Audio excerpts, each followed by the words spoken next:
There are a couple of ways to plan a webinar in Microsoft Teams. The fastest way to plan one is through your calendar. Inside your calendar, click on the arrow next to the New Meeting button. In the menu that pops up, click on Webinar.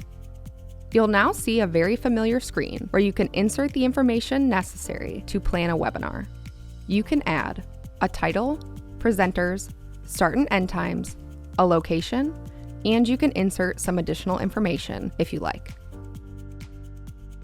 You can also customize your webinar's registration page by clicking the link at the top of the screen.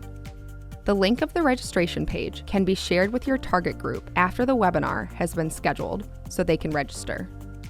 In the registration page, you can add a title, beginning and end times, and a description.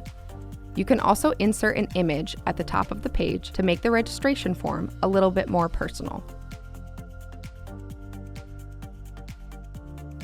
You can click the View in Browser link here to get a preview of what the registration form looks like for others. Once you're done with customizing the registration form, click on Save, then click on Copy Registration Link. After that, close the page. Once you're back in Teams and are done planning the webinar, you can click on the Send button. Your webinar is now scheduled and ready for sharing.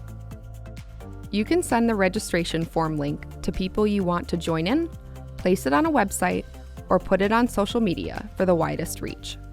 About 1,000 people can join in for the webinar. After the webinar has ended, you can follow up with the participants by navigating to the finished webinar in your calendar and going to the Attendance tab. Now, try this out for yourself and create awesome webinars. Good luck!